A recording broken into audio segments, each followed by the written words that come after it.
우리 하나님은 그분을 의지하는 자에게 성소가 되어 주십니다. 그러나 하나님을 의지하지 않고 신접한 자나 마술사에게 묻는 사람들은 결코 하나님의 도움을 얻을 수가 없고 고통과 흑암과 무서운 절망만이 남게 될 것입니다. 그들은 그 흑암에서 빠져나올 수가 없는데, 이것이 어제 살폈던 8장 마지막 단락의 말씀이었죠. 그러므로 우리가 해야 될 일은 모든 상황 가운데 우리에게 성소가 되시는 그 하나님을 의지하는 것이었습니다. 그럼 여러분, 하나님을 의지하지 않았던 두 집, 즉 이스라엘의 두 집, 북이스라엘과 남한국 유다는 이제 짙은 흑암으로 떨어지는 것으로 완전히 끝이 날까요?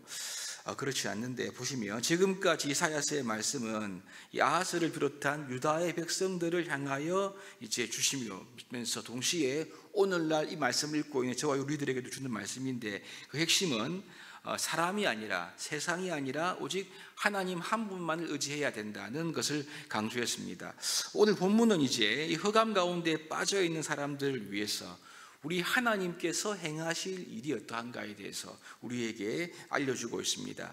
그렇다면 여러분, 흑암에 앉아있는 백성들을 위해 하나님께서 행하실 구원은 무엇일까요? 우리 본문을 통해서 보시면 총 3가지를 발견할 수가 있습니다. 첫 번째로 하나님은 땅을 회복하십니다. 우리 개정개역 번역에는 나와 있지 않는데 1절에 보시면 그러나 혹은 그럼에도 불구하고 라는 접속사로 시작이 됩니다. 이 그러나라는 접속사는 지금까지 있었던 이야기와 반대의 이야기를 하고 있는 거죠. 그러니까 흑암에 떨어져 빠져나오지 못하는 백성들의 상황이 역전될 것이다라는 것을 의미하는 단어로 시작하고 있습니다. 1절에 보시면 이렇죠. 그러나 전에 고통받던 자들에게는 흑암이 없으리로다. 옛적에는 여호와께서 스불론 땅과 납달리 땅이 멸시를 당하게 하셨더니 후에는 해변길과 요단 저쪽 이방의 갈릴리를 영화롭게 하셨느니라. 이렇게 기록합니다. 이 스불론과 납달리 땅은 갈릴리 북쪽에 위치한 땅이지 않습니까? 그래서 이방 나라와 접경 지역이었습니다. 항상 외세의 침략을 받을 때 가장 먼저 받는 지역이 스불론과 납달리 지역, 갈릴리 지역인 거죠. 열왕기하 15장에 보시면 북이스라엘 왕 베가 왕 때 북이스라엘이 아수르의 침공을 받게 됩니다. 그때 요단강 동편의 길르아 땅과 더불어서 이 스불론과 납달리 지역, 이 갈릴리 지역들이 점령되게 되죠. 그러면서 그 땅에 있는 백성들은 아수르로 끌려가게 되는 것을 읽을 수가 있습니다. 세상에서 가장 잔혹하다는 그 군대가 아수르 군대였는데요. 이 군대가 다녀갔다 그러면 그 땅은 거의 폐허라고 봐야 하는 것이 맞습니다. 백성들 역시 다 아수르로 사로잡혀갔기 때문에 당시 더 이상 회복의 소망이라고는 남아있지 않았던 그 땅이 바로 이방의 갈릴리로 불리는 이 지역이었던 거죠. 그런데 여러분, 하나님께서 이 땅을 영화롭게 하셨다라고 이렇게 말씀하십니다. 이 말은 이제 흑암 속에 있는 그 땅을 하나님이 회복하시겠다는 의미가 녹아 있는 거죠. 두 번째는 하나님께서 백성을 회복하시겠다, 그렇게 말씀합니다. 2절에 보시면 이렇게 말합니다. 흑암에 행하던 백성이 큰 빛을 보고 사망의 그늘진 땅에 거주하던 자에게도 빛이 비치도다. 지금 흑암에 행하던 백성과 사망의 그늘진 땅에 거주하고 있는 사람들에게 빛이 비친다, 그렇게 말씀하고 있죠. 이 말씀은 곧 백성들, 즉 사람들이 회복된다는 그런 의미로 우리가 해석할 수가 있겠습니다. 어떻게 회복됩니까? 3절에 보시면 이제 즐거움이라는 단어가 3번이 나오는데요. 보시면 그렇습니다. 주께서 이 나라를 창성하게 하시며 그 즐거움을 더하게 하셨으므로 추수하는 즐거움과 탈취물을 나눌 때의 즐거움 같이 그들이 주 앞에서 즐거워한다, 이렇게 기록하고 있죠. 이제 백성을 회복시키시는데 당시 가장 큰 즐거움으로 여겼던 추수의 즐거움과 탈취물을 나눌 때의 즐거움처럼 이제 즐거움을 누리도록 백성들을 회복하게 할 것이다. 흑암에 있던 깊은 절망과 고통과 슬픔으로부터 바뀌어서 기쁨과 즐거움을 주신다, 그렇게 말합니다. 나아가 4절에 보시면 이는 그들이 무겁게 맨 멍에와 그들의 어깨의 채찍과 그 앞배자의 막대기를 주께서 꺾으시되 미디안의 날과 같이 하셨음이니이다, 이렇게 말합니다. 이제 무겁게 맨 멍에와 어깨의 채찍, 앞배자의 막대기를 꺾였다, 이 말은 한마디로 종노릇했던, 이방의 종로로 했던 이들을 노예 신세에서 해방되어 자유를 얻게 하실 것이다 라는 의미인 거죠.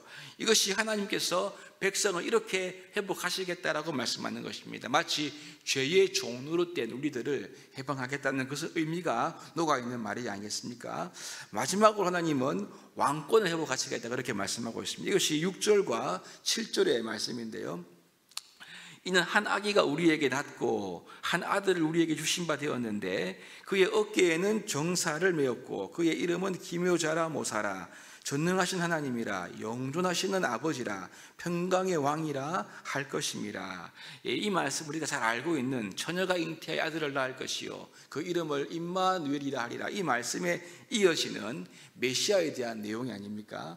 한 아기를 통한 왕권이 회복되고 그 나라의 왕권이 이제 정의와 공의로 인하여 영원히 세워지게 될 하나님의 나라를 예언하면서 7절 마지막에 보면 이제 이것이 만군의 여호와의 열심으로 이것을 하나님이 이루시겠다라는 그러한 확정적인 말로서 오늘 본문의 말씀이 마치고 있습니다. 그러므로 본문의 말씀은 하나님께서 하실 일을 말하고 있죠.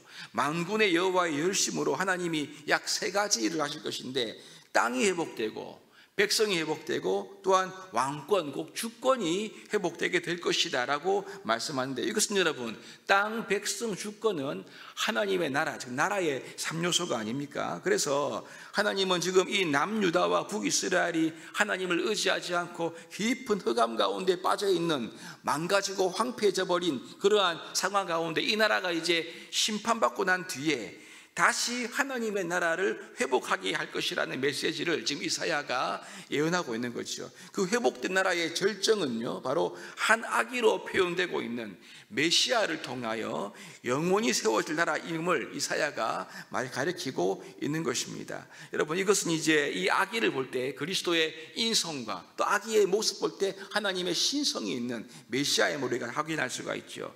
근데 재미있는 점은 이것입니다. 본문의 시제를 보시면 우리말 번역에는 다 과거 시제로 그렇게 번역되어 있습니다. 1절에 보시면 이방의 갈릴리를 영화롭게 하셨느니라 과거죠. 3절에도 보시면 그 즐거움을 더하게 하셨으므로 과거입니다. 4절에도 보시면 미디안의 날과 같이 하셨음이니이다 이렇게 말하고 있고 6절도요 한 아기가 우리에게 날 것이다가 아니고 낳고 그리고 한 아들을 우리에게 주신 바 되었는데 이렇게 다 과거형으로 번역을 하고 있지 않습니까? 지금 여러분 아수르에 의해 이 짓밟힌 이방의 갈릴리 지역이 회복되는 것은요 지금 흑암에 앉아있는 백성들이 큰 빛을 보았다. 이 말씀은 신약으로 오면 마태가 예수님께서 갈릴리 지역에 들어가 사역하셨을 때 이 말씀이 성취되었다라고 하면서 인용한 바로 그 말씀입니다. 여러분 최소한 이사야가 이 말을 하려면 그럼 앞으로 약 700년 뒤에 이루어질 일이기 때문에 미래로 말해야 맞는 것이 아닙니까? 그런데 여러분 원문을 보시면 시제가 이미 다 이루어진 완료형 시제로 기록되어 있고요 이것을 영어 번역에서는 현재 완료로 다 번역을 하고 있습니다. 근데 한국어 시제는 완료가 없으니까 이것을 과거형으로 번역을 하고 있는 거죠. 무슨 말이냐면요 지금 이사야가 말하고 있는 이 예언의 말씀은 미래의 하나님께서 땅과 백성과 왕권, 그 주권을 회복할 일인데 이미 이루어진 완료형으로 기록함으로써 이 사실을 하나님께서 확실히 이루셨다, 이루어 가신다 이것을 강조하고 있는 그러한 문체인 것입니다. 그만큼 이 메시아를 통한 하나님의 나라의 이 도래는 하나님이 확실히 이룰 사건이라는 것을 의미하고 있는 그런 표현인 거죠. 왜요?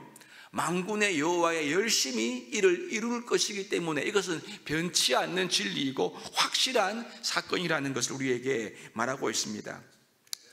실제로 이 말씀은 신약에 와서 예수 그리스도 안에서 영원한 사랑과 정의의 나라가 이제 우리 가운데 이루어지지 않았습니까? 그것이 하나님의 교회의 모습으로 지금 드러나게 된 거죠. 우리는 이 놀라운 말씀을 통해 하나님께서 그분의 열심으로 역사를 이루어 가시고 지금 우리에게 주신 놀라운 이 구원의 결과를 마주하고 있는 것입니다. 하나님의 열심이 있었기 때문에 하나님께서 그분의 열심으로 이 예언의 말씀을 그분의 신실한 말씀을 이루셨기 때문에 지금 우리가 주 안에서 하나님을 예배하고 그분을 섬길 수 있는 것이 아니겠습니까? 하나님은 그분의 열심으로 이루실 이 일을 완료형 혹은 과거형으로 말씀하시면서 지금 당시 그 유다 백성들에게도 하나님의 나라, 메시아의 나라를 소망할 것을 말씀하고 하나님을 의지할 것을 독려하고 있는 거죠.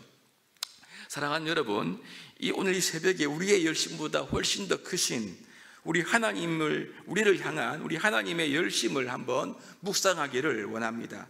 하나님은 지금도 우리 각자를 그분의 열심으로 마치 질투하듯 사랑하는 그분의 뜨거운 사랑으로 우리를 사랑하십니다. 그래서 언약의 백성들인 우리를 회복시키시기를 원하시고 그분의 백성들로 구성된 그분의 나라, 즉 교회가 사랑과 정의로 충만한 공동체가 되는 이 일을 위해 지금도 하나님은 이 말씀을 성취하기 위해 예수 안에서 일하고 계신 분이, 열심으로 계신 분이 바로 우리가 믿고 있는 하나님이시라는 말씀인 거죠.